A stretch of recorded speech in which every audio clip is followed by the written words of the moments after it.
everyone. We've survived another pandemic week, and we're back with another binge-worthy list, courtesy of the SIP Shelter in Place series on the Stir podcast.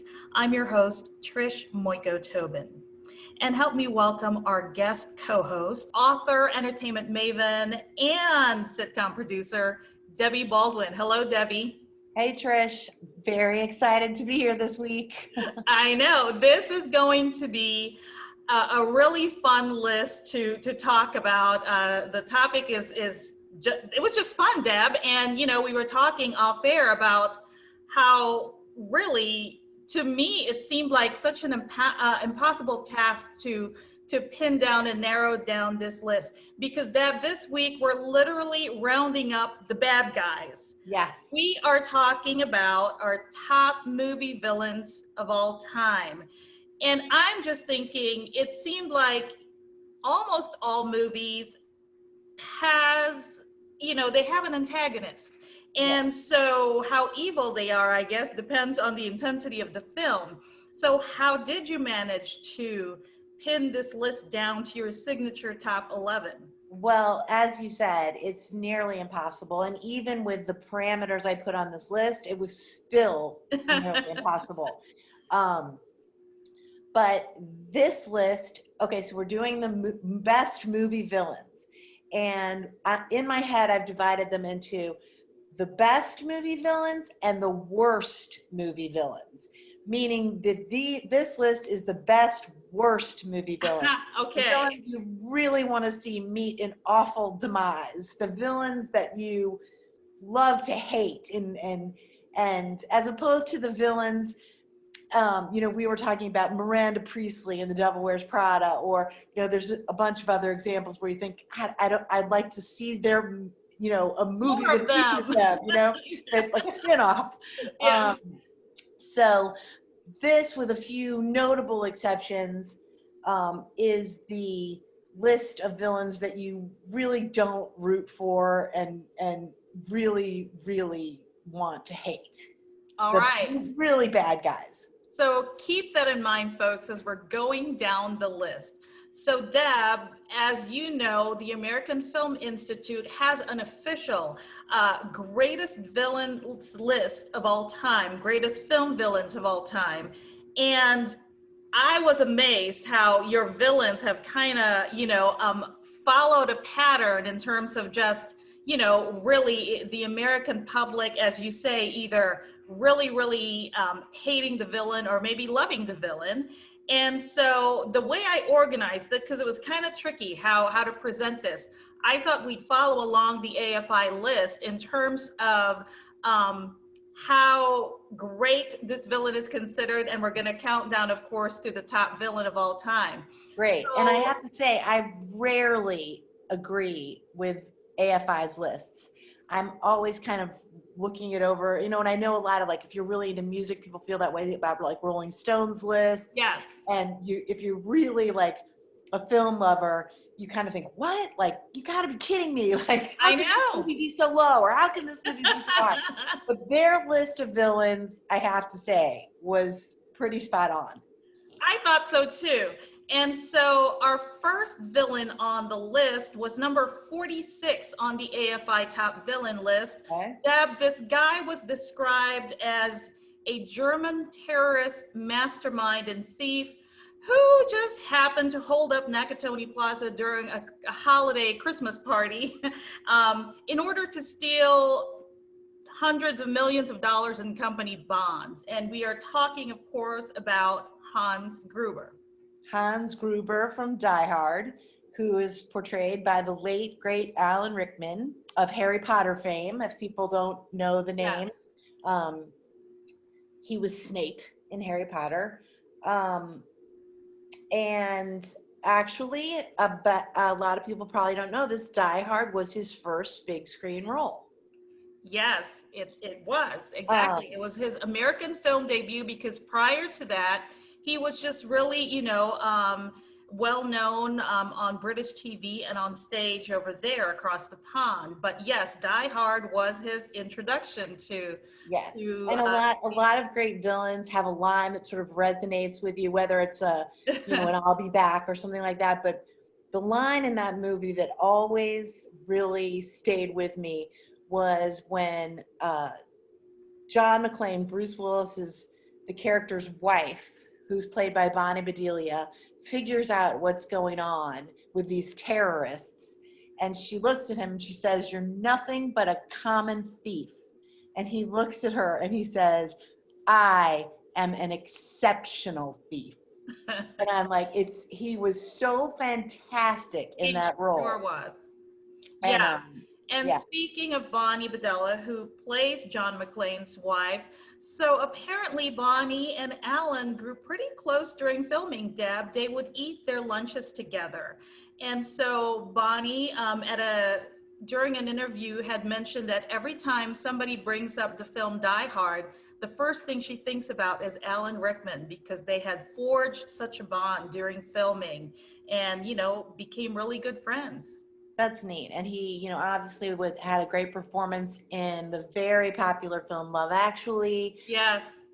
He tragically passed away in his late 60s from pancreatic cancer, and kept it a secret for a long time. And it was a great loss to film, because he's just a tremendous actor, and he's left a fantastic legacy. And Hans Gruber as his debut performance, wow, what a way to go start it off your film career with a bang. Oh, exactly. And then here's another one. I mean, when you think about this guy, you think about the role, you think about the actor behind it. And so our next villain has been described as a psychopathic, mass murdering, schizophrenic clown with zero empathy by the actor who played him. And of course, the actor who played him, another late great actor, Heath Ledger. And we are talking about the Joker from The Dark Knight. Yes. And Heath Ledger, obviously what a tragedy. His passing right after filming concluded. He won the Academy Award posthumously. And really, when you take a role like the Joker, and I'm in no way diminishing either Jack Nicholson's performance, which was spectacular, or Joaquin Phoenix's performance, Yes. which was in a different way equally good. Heath Ledger did something with that role that had never been done before. And in these sort of stereotypical cartoon superhero movies, to reinvent a character successfully must be a tremendous challenge. But to walk into that role and climb into that character's skin with a completely fresh take on the Joker, I think it really, you could just see the energy in the theater when The Dark Knight was playing, that this was a new, edgier, more unpredictable, more dangerous. Everything was to the extreme. And it was an absolutely brilliant performance. And it's a tremendous loss that he died after the film concluded. When you look at the films that were to his credit, just in his short career, what could have been. It's really a shame. Oh my goodness, yeah. And every single one of us who did see, The Dark Knight in the theater remembers that. Remember how that movie made you feel. And that was really thanks in part to Heath Ledger's performance. I mean, he really, as you said, elevated that role. And to come in following the footsteps of a Jack Nicholson, Yeah. that is quite a task, and he Yeah. really rose to the occasion. I understand what he did in terms of preparing for the role. He locked himself up in a hotel room for 6 weeks and just trying to develop the character, the voice, the mannerisms, the tics, and he reportedly based his interpretation of this character on a combination of Sid Vicious, the punk rocker, and Malcolm McDowell's Alex DeLarge from A Clockwork Orange. Very cool. If you're familiar with either of those guys, you kind of see how how that culminates into Heath Ledger's Joker. All right, so the next villain on our list ended up as number 34 on AFI's greatest villains of all time. And he is a Nazi war criminal. And which one? which one exactly? This one, the actor who played him based his interpretation on Dr. Josef Mengele, who was the head SS doctor at Auschwitz. And we are talking of Dr. Christian Sal, as portrayed by Sir Laurence Olivier in The Marathon Man. Yes, and actually it's great that this is the next one in line, because Olivier had a fantastic line, not in the movie, but on set, which it actually popped into my head when you were telling the Heath Ledger story about locking himself in the hotel room. Because if people are unfamiliar with Marathon Man, the story is about just a regular guy played by Dustin Hoffman who gets embroiled in this conspiracy of this Nazi who's searching for diamonds that have gone missing during World War II, and he thinks it's a little bit of a mistaken identity, and Dustin Hoffman's character's brother has some association with what's going on. And when they were shooting, arriving at set, Dustin Hoffman shows up, and he stinks, he's in rags, he's filthy, and Olivier looks him up and down, and he says, Dustin Hoffman explains, well, I've been sleeping in a dumpster to get the method acting technique of a guy who would be homeless and on the run, so I slept in a dumpster in an alley last night. And Olivier sits back and looks at him and says, good God, man, haven't you ever heard of acting? And it's just that classically trained, Exactly. performance versus that gritty American method acting. And, it's just, I can just picture the scene in my head. It's so classic. It's called acting, Dustin.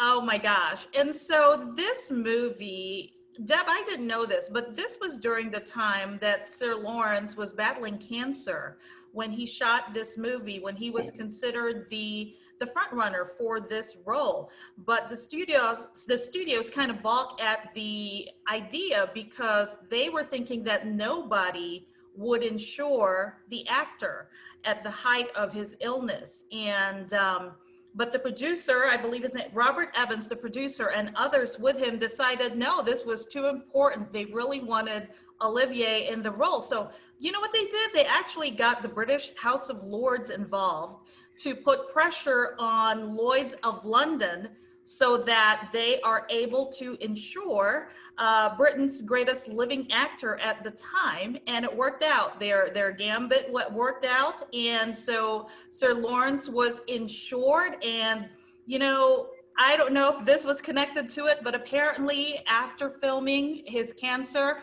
went into remission and he lived for another 13 years. Yes. So that's really a great story, which I was not aware of. It is. And his performance, it's unimaginable to me, any other actor playing that role. He was nominated for an Academy Award. Yes. He lost to Jason Robards for Robards' role in All the President's Men.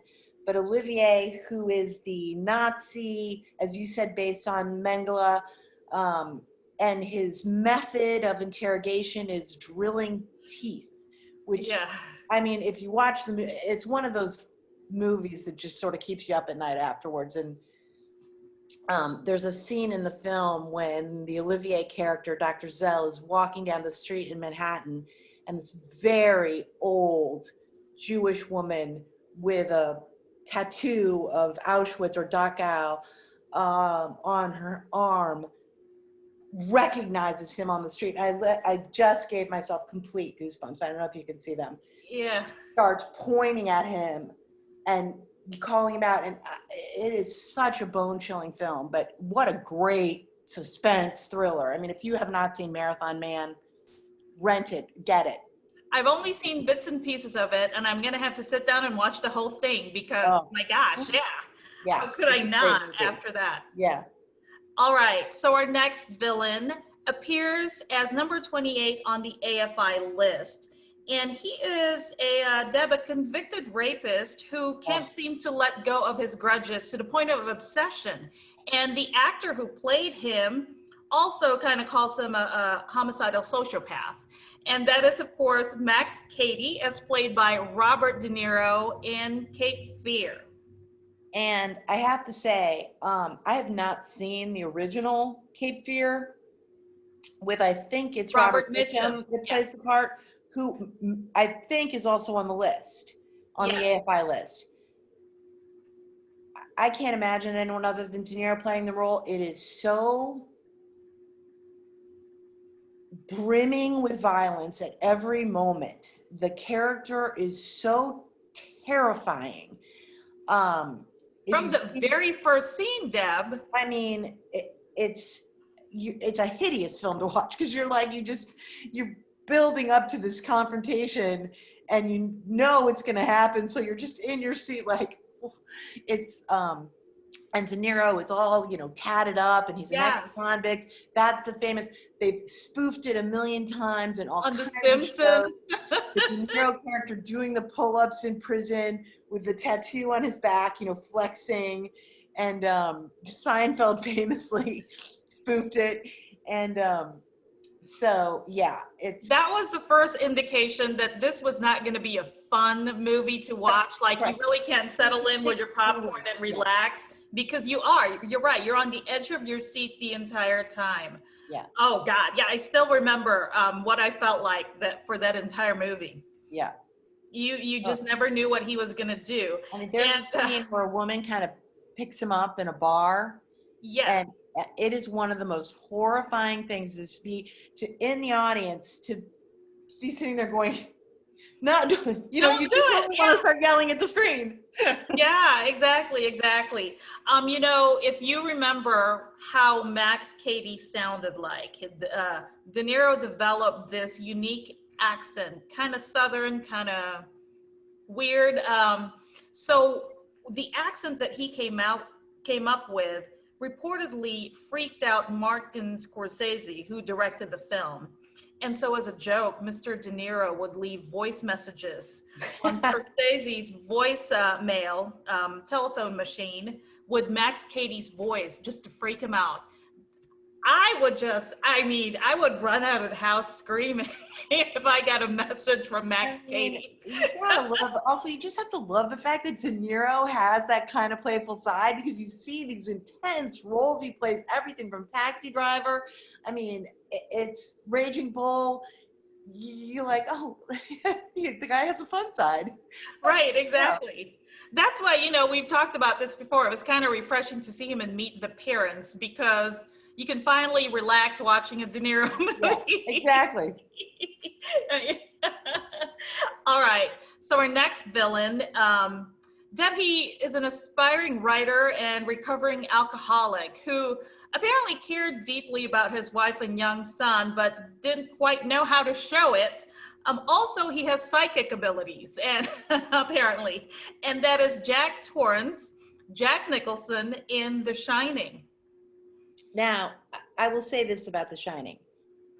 As you probably know, it was not that well received as a film. It's a Stanley Kubrick film. It's an adaptation of the Stephen King novel.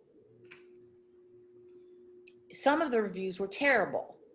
It was widely considered by critics to be a failure.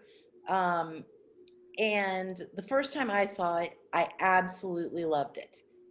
I had not read the novel.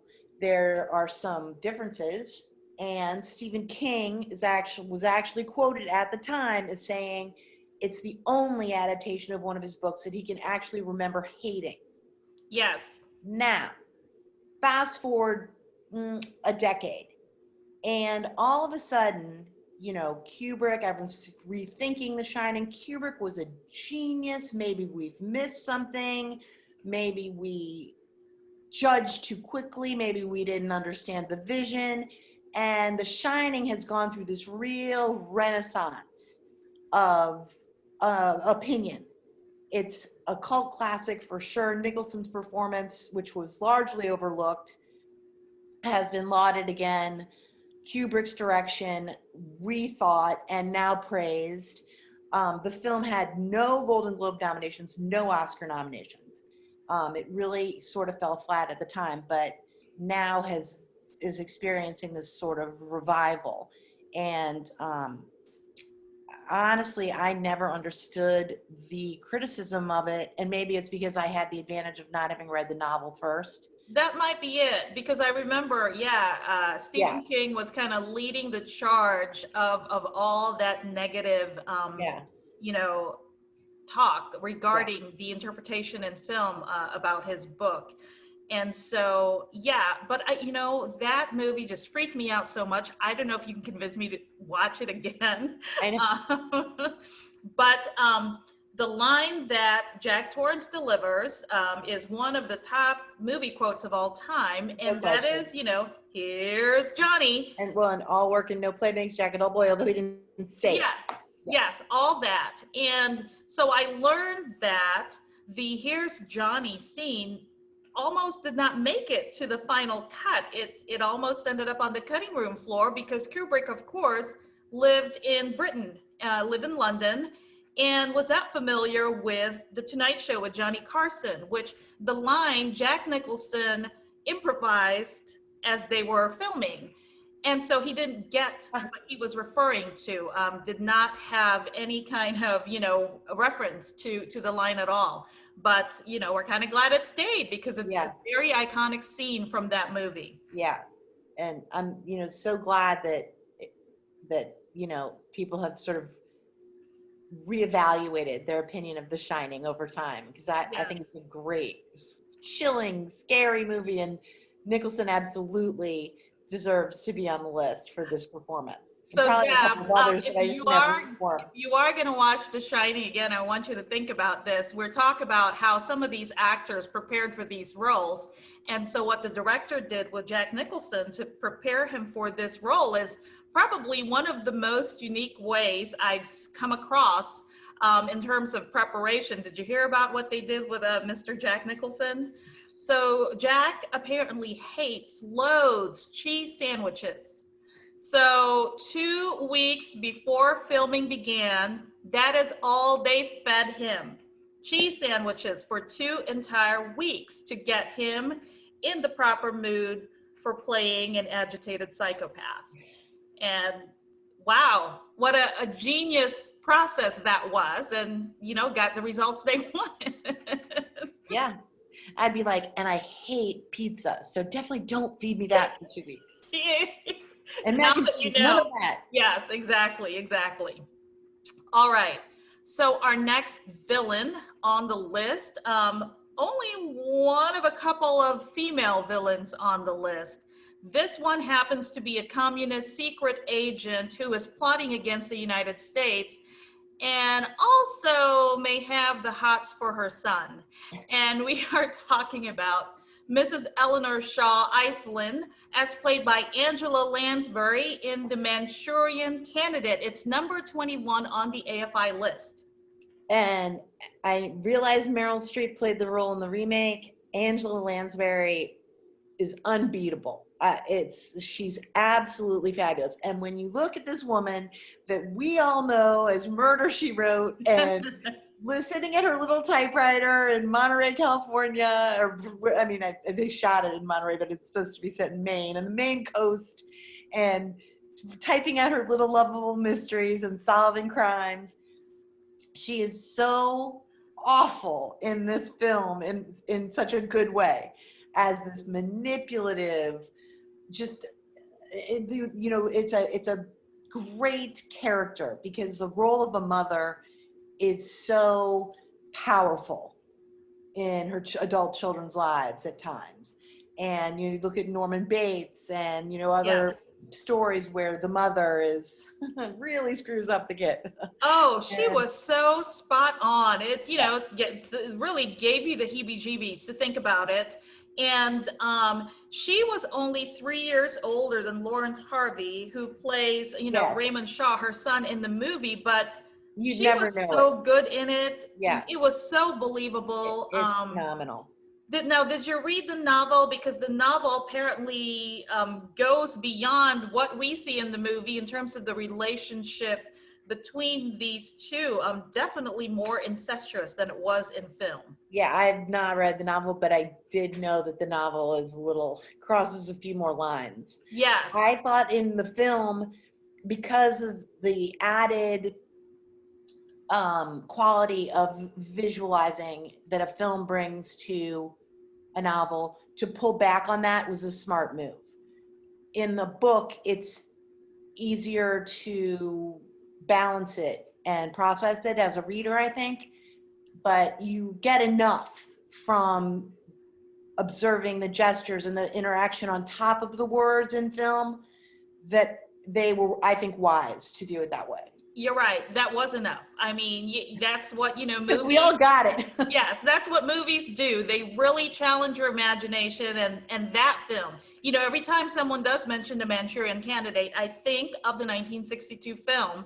Yeah. Again, I love all the actors in the remake, but that one was just such a classic. And Angela Lansbury was nominated for an Oscar. She did not win. She lost out to Patty Duke for The Miracle Worker, but the Academy recognized her performance, and she's, she really makes the movie, in my opinion. Correct. All right, we're going to move on to our next villain. So this guy starred in what is considered the first Hollywood summer blockbuster and proved to be the film's biggest, if not most difficult star, according to his handlers. No question. And he, I think, is the villain that sort of haunted our nightmares for the longest time of any movie villain as well. Yes, and we are talking about Bruce, as he was known in Jaws. He was the great white shark who terrorized everyone on Martha's Vineyard and everyone in the theater. And, as he said, it was a very difficult process filming with Bruce. Bruce was mechanical, and it's funny now, in as much as I think that movies of that kind with a shark or a giant alligator or a snake, even now with CGI, they're terrible. You can't ever really capture, and sharks are so dead looking anyway with their dead eyes and their merciless, swim through the water, that the real sharks almost look mechanical. And but looking back at this shark created in the 70s, my kids kind of laughed their way through Jaws. But if you did see Jaws as a kid, your impression of that shark was the meaning of terror for you. Right. So it will never really erase how you felt, no matter how primitive it seems now in terms of special effects. And the absolutely most chilling part of Bruce were the scenes when you didn't see him. The opening sequence with the woman skinny dipping, this.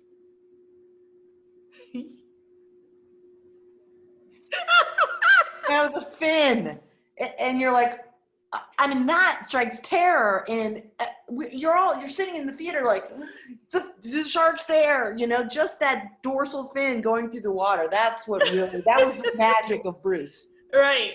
So Bruce actually refers to a set of mechanical great white sharks. They were collectively named Bruce after apparently Steven Spielberg's lawyer. Spielberg, of course, director of this movie. That's awesome. So there were 3 made, and they each performed a unique function. The first Bruce had the left side open. The next Bruce had the right side open, and the third Bruce was fully skinned. So, each Bruce had a scene to perform and was assigned a scene. And, like you said, it was very difficult to just get Bruce up and running during filming, because when he was, after he was built, he was never tested in the water, Deb, which you would think would be, a given, but he never was tested in the water. So when they filmed at Martha's Vineyard, the shark went straight to the bottom, and it took a team of divers to retrieve it. Well, and Spielberg is a newbie filmmaker at this point, and he's, I think it's a on-the-job training for Spielberg for Jaws. Sure, it So, sure was. It he sure made a was. Yeah, great because that was movie. 1975, Yeah. which reminds me, Deb, this year Jaws turned 45 years old. How does that make you feel? Ugh. Yeah, I could have done without knowing that. I know. Well, I found out, so I figured I'd share it with you. All right. So you asked earlier which Nazi. We're down to our other Nazi on the list in terms of greatest movie villains of all time. And this guy was a Nazi concentration camp commandant and war criminal. And to just show you how much of an impact this guy had on this movie, he doesn't appear until 52 minutes into the film. And we're talking, of course, about Eamon Goth, as portrayed by Ray Fiennes in Schindler's List. Deb? Um, uh, you know, I seriously was just kind of going over my notes about this performance and getting choked up. You cannot, this movie is one of the greatest films ever made, for sure. This dynamic with the friendship between Oscar Schindler, who's played by Liam Neeson, and this concentration camp commandant, Eamon Goth, is so essential to Schindler's success in saving these Jews. And this man is so evil and so soulless and so greedy that this dance these men do, these men who are ostensibly friends, is absolute film genius. Neither man won the Academy Award for their performance, and Liam Neeson lost out to Tom Hanks for Philadelphia, which I understand. Hanks's performance was better. Sure. And Rafe lost out to Tommy Lee Jones for The Fugitive. And it was a hot year that year. And as you said, does not have a ton of screen time. His performance as this colonel who is shooting Jews in the concentration camp, shooting the prisoners for entertainment from his balcony, who is, it's a bone-chilling performance. It's so dark, and to know the film, as Spielberg intended, really shows the viewer that kind of face of evil that the Jewish people and several other minority groups went through during the Holocaust. It's an incredible film. Incredible. It's interesting that you mentioned that, because you already get a taste of the evil, the intensity of the evil when watching this film. But there's actually some circles that criticize the film in its portrayal, because they feel it didn't go enough in portraying how evil this guy really was. There's actually a story about a real life Holocaust survivor who met Rafe on set during filming, and she just reportedly began shaking uncontrollably because the actor reminded her too much about the real person. So it just goes to show how much of a really, really bad impact this person has had on a lot of those survivors who live to tell the story. You're so thankful at the end of the film that the character was tried for war crimes and executed. Yeah. And the end of that film, it's really hard to, there was not a dry eye in the house. You can't you can't watch that film without getting emotional, but particularly the end of the film. Kudos to Ray Fiennes for an outstanding portrayal of just pure evil. Unforgettable performance, of course, an unforgettable film. So we are coming down to the next person on our list. Talk about an unforgettable character, an unforgettable role for this movie star. The character has been described, Deb, as a mistress most obsessive. And one of the film's producers describes the character as a tragic, bewildering mix of sexuality and rage. And I will not be ignored. no, she will not be ignored. And that is Alexandria Forrest, Glenn Close in Fatal Attraction. I mean, there are a few films on this list that, you know, the character, the villain, has been escalated to, you know, kind of in its own iconic force. And no kidding. No question, Alex Forrest is one of those, the film that coined the phrase bunny boiler. Glenn Close, you know, as you just said, Michael Douglas's character has an ill-advised affair. He's in a happy marriage. He has a child. Suburbia, everything's perfect. He gets a little too... Except he stumbles there, Deb. Stumbles, that's a good way of putting it. And he stumbles with the wrong woman who is not ready, was not in it for a one-night stand, let's just say. You don't stumble with this kind of woman. You know, Fatal Attraction, they said at the time, it made every married man rethink infidelity. So, Glenn Close still gets scaring the shit out of everybody. To this day, by people telling her, "Thank you for saving my marriage." To this day, she says. And it's interesting, the original ending of Fatal Attraction, her character, well, I mean, is it a spoiler alert? Let's just say the original ending was not the same after they showed the film to a test audience. Yes. And the test audience wanted a different ending, and the filmmakers agreed and reshot it. And that is the ending that you see now. Yes, exactly. So, you know, her character, again, it has achieved iconic status in the annals of film. She got to keep the knife from the movie, Deb. And so Glenn Close has said that it's hanging in her kitchen. And whenever she invites guests over, it's hanging there. And, you know, she says jokingly as a reminder to the guests that they can't stay forever. Well, it's been lovely. Thanks, Glenn. Yeah. So yeah, see you, Deb. So yeah, that was one of the films that, you know, back in the 80s really gave me nightmares when I saw it.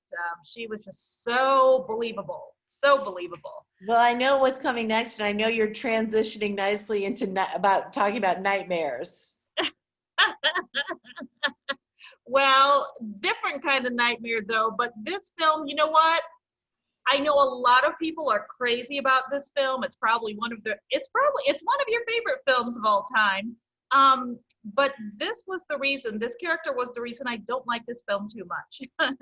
And this is, of course, we're talking about 1939's The Wizard of Oz and the Wicked Witch of the West, as played by Margaret Hamilton. Margaret Hamilton, yes, who played two characters, Elmira Gulch in Kansas and the Wicked Witch of the West in Oz. Technically, she also played the Wicked Witch of the East, who was killed at the beginning of the story. That's right, yes. She had 3 roles that's uncredited. And, you know, that film, it was a lot for a little kid, and they actually dialed back a little on the scary stuff of the witch, and the scary, you know, the talking trees and all. There's all kinds of scary stuff in the movie. The monkeys were what got me. I didn't like the monkeys either. Yeah. So Margaret Hamilton's portrayal of the Wicked Witch of the West. I'll spare you my impression since I've already done it. I think Scared Away. We've already got you on tape. Yes.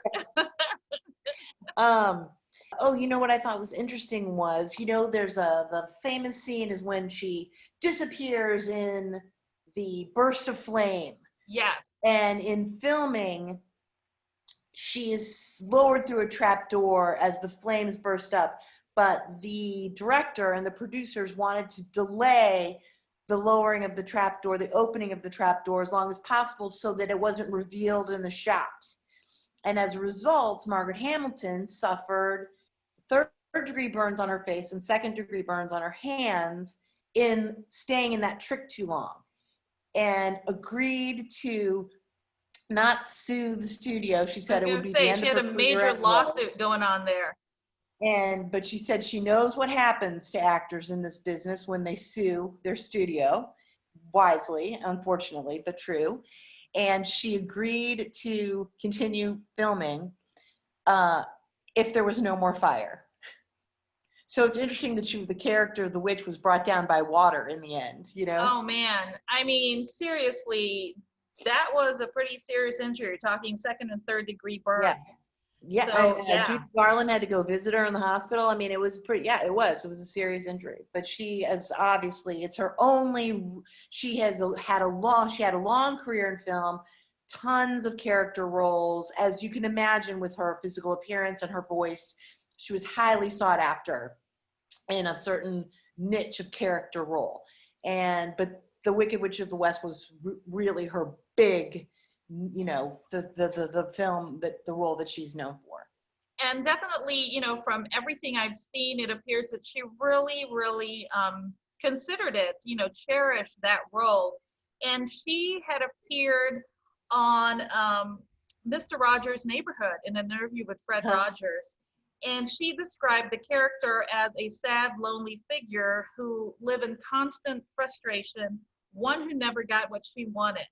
And if that sounds familiar to you, that was, you know, likely the basis of the novel and musical Wicked, the backstory of the Wicked Witch of the West. And they were saying that maybe it came from her, you know, insight into the character.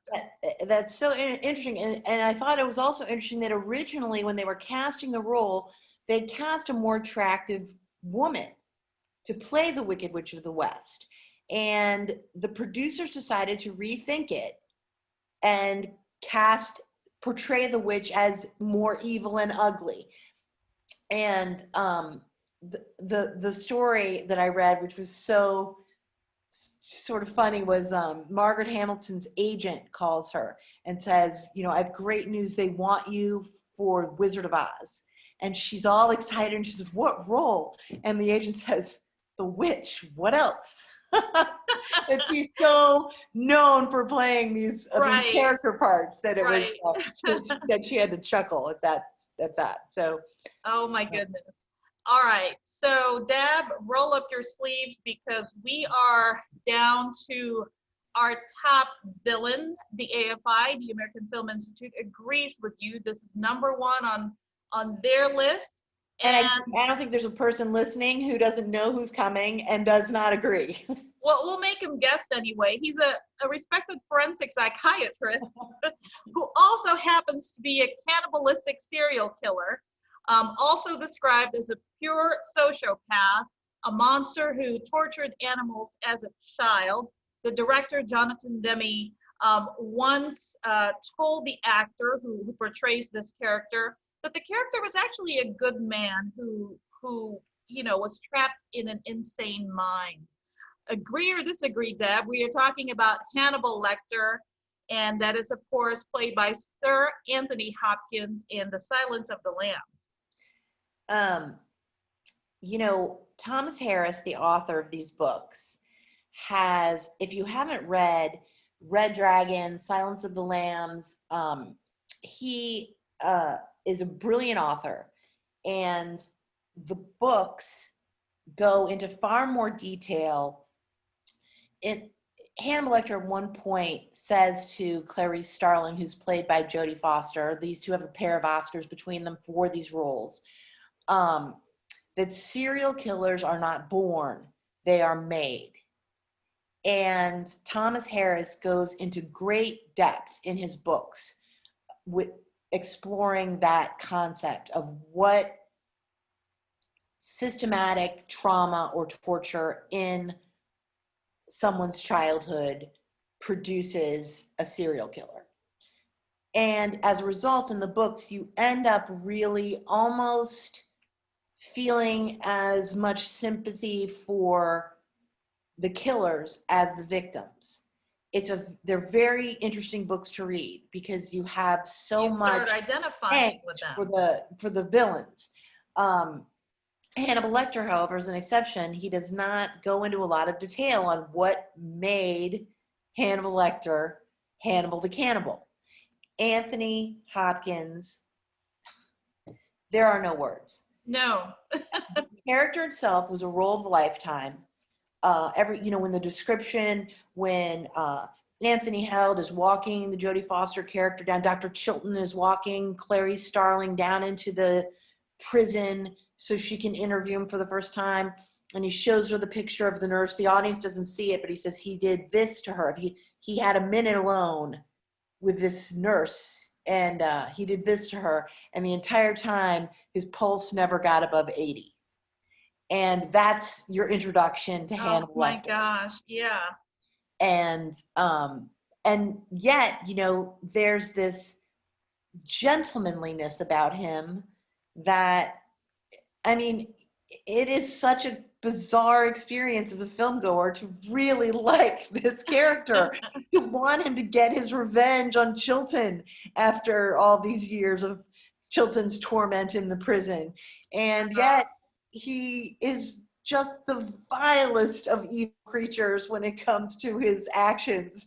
The performance is incredible. To love and hate someone at the same time that much, to that extreme, it's just, there's absolutely no better portrayal of a villain in film, in my opinion.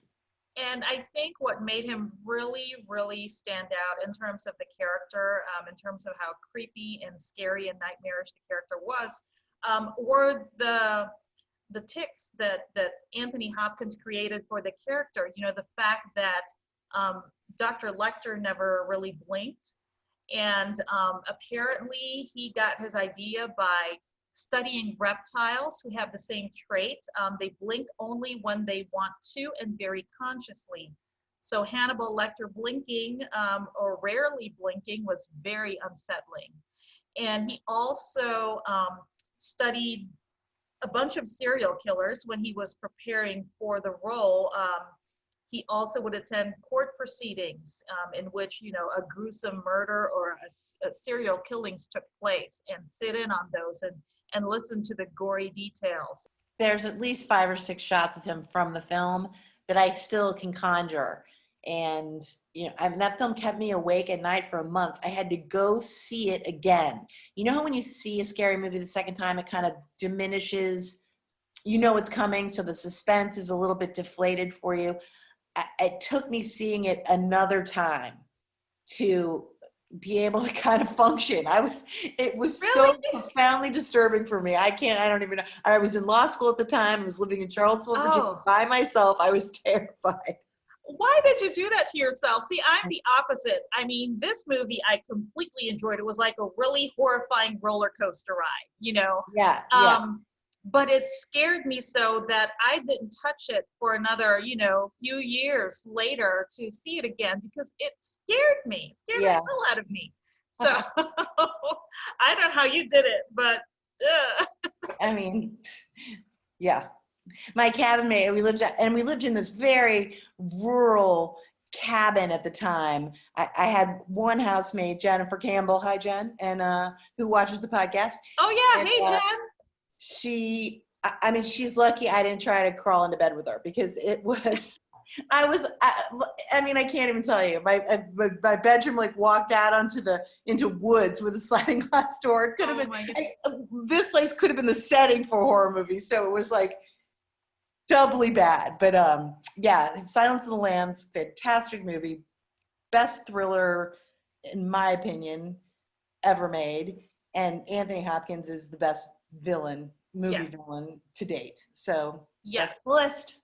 And okay, so Dab, this is one last juicy tidbit about Sir Anthony Hopkins. Just goes to show what an impact this character has made, not just on you and I as a moviegoer, but on everybody, including, the big celebrities. So did you know that Anthony Hopkins and Martha Stewart were dating during the making of this movie? First, did you know that? No. Okay, so I was like, whoa, really? So they were dating during the production of this movie, but Martha Stewart broke it off just quickly soon after the movie's release because she reportedly couldn't separate the man from Hannibal the cannibal. She was that freaked out. I think big mistake on her part, but whatever. I would thought you were going to tell me the flip side of that, which is that Anthony Hopkins called it off because he couldn't separate the evil Martha from the normal person. No. I mean, fair is fair. She's her loss, I think, in many ways. Her loss, but you know, I thought it was a joke. They actually make a good couple, I think. Yeah, I thought it was a joke. I had to look it up, but yeah, it is well documented that they were dating during that time, and she broke it off because of the role. So anyway, Deb, you know, with Halloween coming up, I would say most, if not all, the villains on this list would make for a good costume, don't you think? Oh my God! I mean. I'm looking at the whole list. It's like my son's already going as the Joker, and I told him to go as the Heath Ledger version because it's a little less crazy. Very good, nice throwback, yeah. Yeah, but Hannibal Lecter, obviously, that hockey mask is you can get someone to push you around on a dolly all night. You really have a good costume. Yeah. The Wicked Witch of the West. Wicked Witch is easy. So yeah, Bruce, the shark. Yes. You want the left hand, right hand side, or the fully skinned Bruce? It's your choice. All right. So for our signature sweet treat, Deb, we are going full fall with this dessert. Excellent. With pumpkin. We are combining it with a true St. Louis original, which is gooey butter cake. So guess what? We're going to make pumpkin gooey butter cake. And, you know, I am not a pumpkin kind of girl, but it is taking all of my willpower to not eat the entire pan of the test batch that we just made. It is so delicious. It is so delicious. Are you a pumpkin person? Sounds delicious. I have to say, I'm a proud St. Louisan, but I am not a fan of gooey butter cake. It is too sweet for me. The pumpkin, however, sounds fantastic. It is. I can vouch for that. And, you know, the recipe, you could actually control the sugar. So if that convinces you, but I have to tell you, you know, I'm not one who gets excited over pumpkin spice lattes when they come out because I'm not a pumpkin person. Right. But this one is really just to die for. So of course we will have the recipe for you on gazellemagazine.com. So that is it. That is all of it for now. Debbie and I cannot wait to see you next time for another episode of The Stir. Bye, Debbie. Bye, Trish. Thanks for having me.